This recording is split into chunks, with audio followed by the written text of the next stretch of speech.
Good morning. I'm Diane Macedo. Thanks for streaming with us. In today's update, President Biden is celebrating after hitting his goal of 200 million vaccines administered in the U.S. before his 100th day in office. Now the president is encouraging everyone over 16 to get vaccinated as soon as possible. Put it simply, if you've been waiting for your turn, wait no longer. But there are new concerns as the pace of vaccinations is slightly down this week, averaging around 3 million shots a day compared to 3.35 million last week. The CDC says the drop started the day before health officials put a hold on the Johnson & Johnson vaccine to examine a possible tie to rare blood clots. NASA says its Mars rover has converted some of the planet's carbon dioxide-rich atmosphere into oxygen for the first time. The Mars Oxygen In Situ Resource Utilization Experiment, or MOXIE, is the first technology of its kind. MOXIE produced about 10 minutes worth of breathable oxygen in its first run. NASA says that's a critical first step as they move toward the goal of sending humans to Mars. And the Ingenuity helicopter has made its second flight on Mars. NASA's Jet Propulsion Lab tweeted the mini helicopter also hit new milestones with higher altitude, a longer hover, and lateral flying. But since we likely won't be colonizing Mars anytime soon, we will need to take care of planet Earth. President Biden is kicking off Earth Day with a virtual summit to coordinate with other nations in the fight against climate change. The leaders will discuss reducing carbon dioxide emissions, making technology like carbon capture cheaper, and the economic benefits of investing in climate solutions. Biden's calling on the U.S. to slash emissions in half by 2030. The International Energy Agency reports global CO2 emissions are projected to increase nearly 5% this year, erasing the drop in emissions during the pandemic lockdowns. And Ohio officials have launched an investigation into the deadly police shooting of 16-year-old Ma'Khia Bryant. Body camera footage shows the teen appearing to lunge at someone with a knife in her hand before she was shot and killed. But the family calls the officer's use of force disproportionate. Trevor Alt is in Columbus, Ohio for us with more on this. Trevor, what's the latest?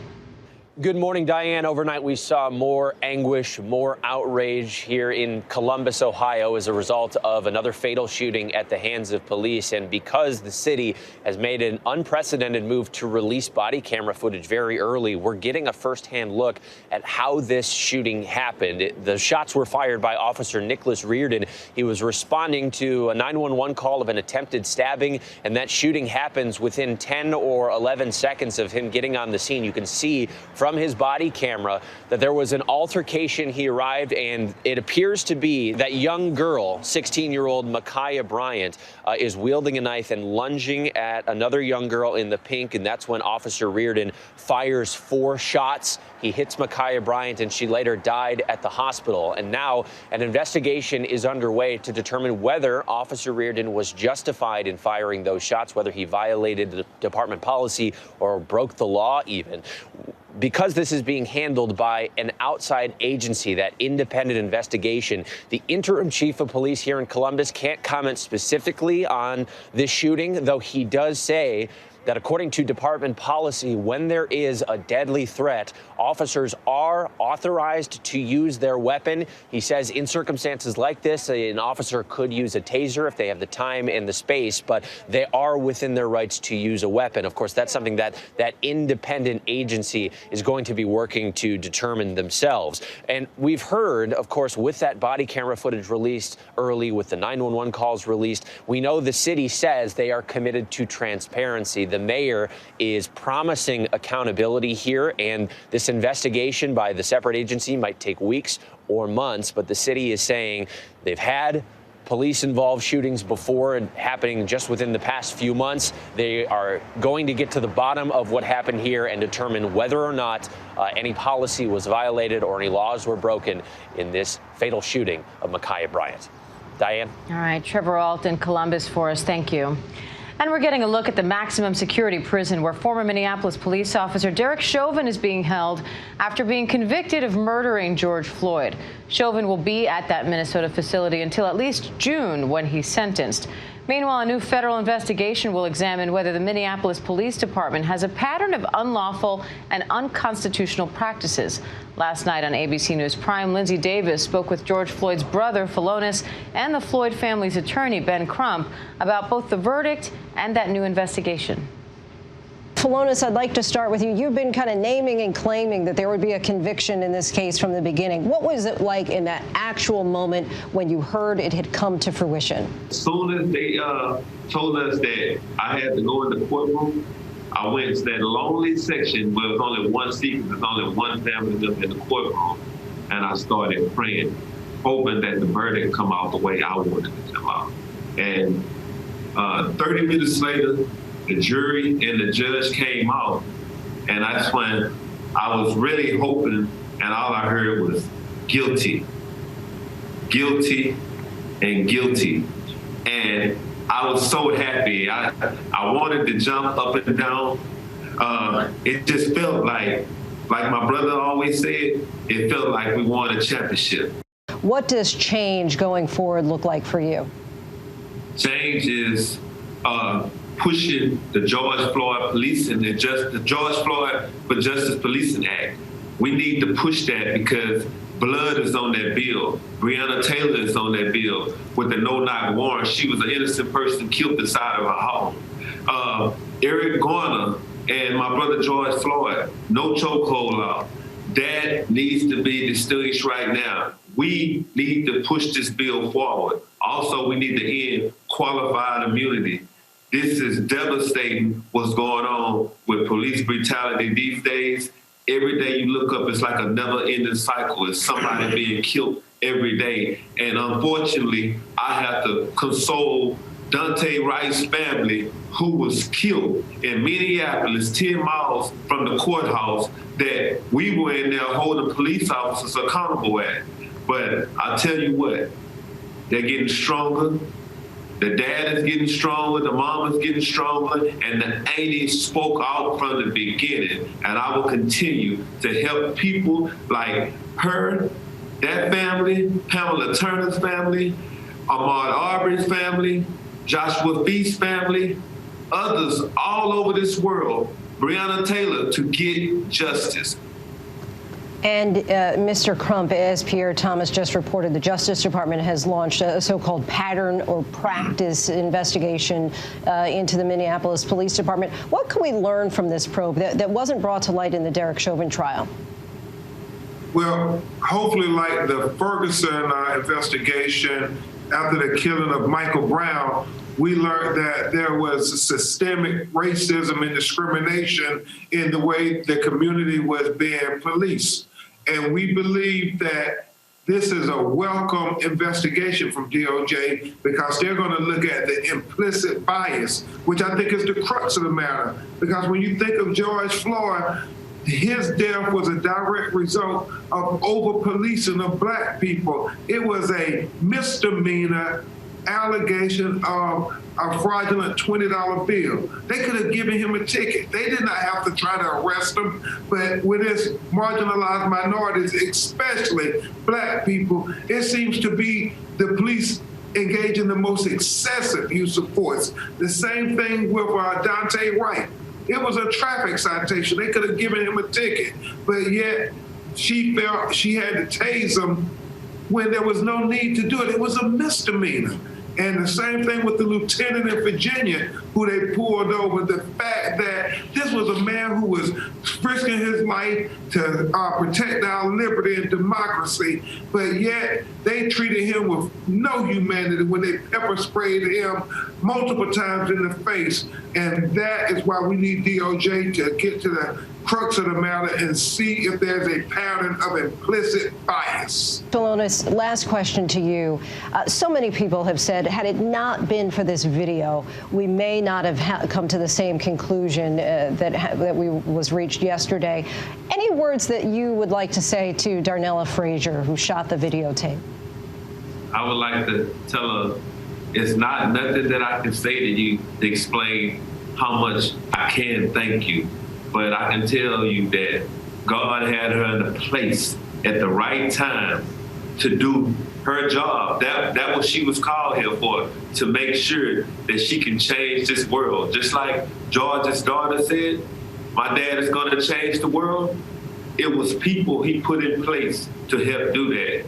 It's not just Darnella who had the video. You had the 9-year-old there, and she quivered as she spoke about George being tortured to death in front of her. She's going to have PTSD in the future, or she's having it right now, because Darnella said that every time I think about George, I think about my dad, I think about my brother, I think about my cousins, I think about how it could have been my uncle or one of my friends. And she said, I shouldn't have to wake up in the middle of the night. It should be Chauvin waking up in the middle of the night trying to figure out why he didn't save George.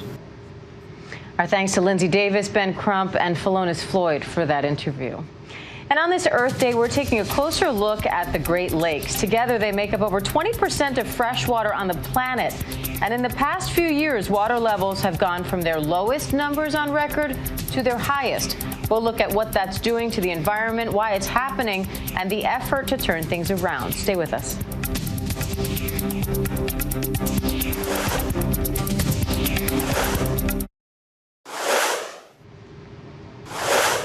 Welcome back. On this Earth Day, President Biden has set a new goal for the U.S. to become a zero-emissions economy by the year 2050, pledging new green jobs and highlighting what he calls the cost of inaction on climate change. So what is the real-life impact of climate change? Ginger Z is in Holland, Michigan, with a look at how they are trying to combat the devastating effects of coastal erosion on Lake Michigan.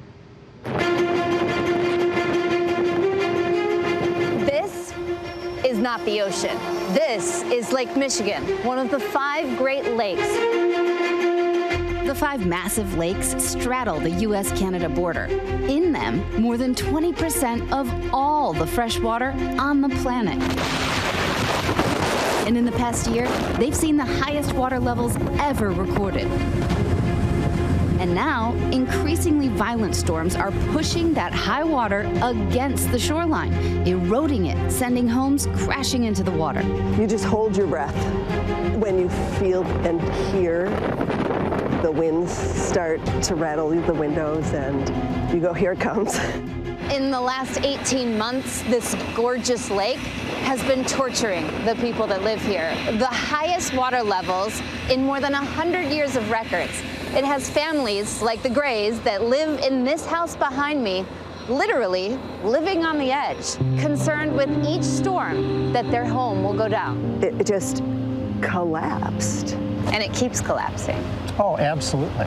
When we bought it, as Joe said, it was about a 45-degree angle. It was all vegetation. We had a deck cantilevered out over the bluff. It was beautiful. And now it looks terrible. Looks like a garbage field down there. The Grays are throwing a Hail Mary. They just want to save their home. They've installed a 550-foot steel wall with their neighbors. It's reinforced by boulders and sand, but the installation costs about $2,200 per foot. And this type of erosion protection is not covered by most homeowners' insurance. Because it's water-based, it's more under a flood. It's called a natural event that is the reason why you can no longer build properties within 500 feet of the shore. Let me break it down. The Great Lakes have cycles, high water and low water, and that happens just about every 30 years. But in the last 7 years, Lake Michigan and Lake Huron have gone from their lowest water levels on record to the highest, an unprecedented swing that water scientist Alan Steinman says is the result of climate change. When you look at all the evidence, temperature, hydrology, hydrodynamics, and that's a factor of greenhouse gas emissions and the human impacts that we're having on a planetary basis. Steinman, and so many others, calling for a global carbon diet. We have to reduce our production of greenhouse gases. That way we could slow down the warming of our planet and help preserve the Great Lakes. Fresh water is right here, that we're looking at, and it's gorgeous, it's beautiful, and we want to protect it and preserve it for the future. Not just for us, but for future generations. So the connection is there. The rapid change from water levels high to low happens so quickly. Usually the cycles take about 30 years. We know that the water level is going down in the Great Lakes now, but that doesn't mean that the erosion stops. Diane? All right, Ginger Z, thanks for that incredible look at that. And Ginger has more on all of this, and it's not too late. An Earth Day special airing tonight at 8 and 10 p.m. Eastern right here on ABC News Live and also streaming right now on Hulu. And that does it for this ABC News Live update. I'm Diane Macedo. Thanks for joining us. And remember, ABC News Live is here for you all day with the latest news, context, and analysis. I'll see you back here at 3 p.m. Eastern with Terry Moran for the breakdown. Stay safe and a happy Earth Day.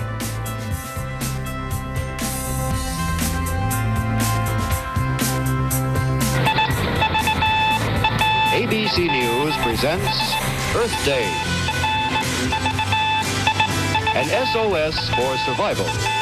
Here in New York is Frank Reynolds. Good evening. On this Earth Day, millions of Americans in the communities which dot this map have taken the first step to survival. But if this day of teach-ins, mock funerals, rallies, marches, speeches, and songs does not convince enough of us that the threat to our life on Earth is clear and present, then we may have cast a vote for death.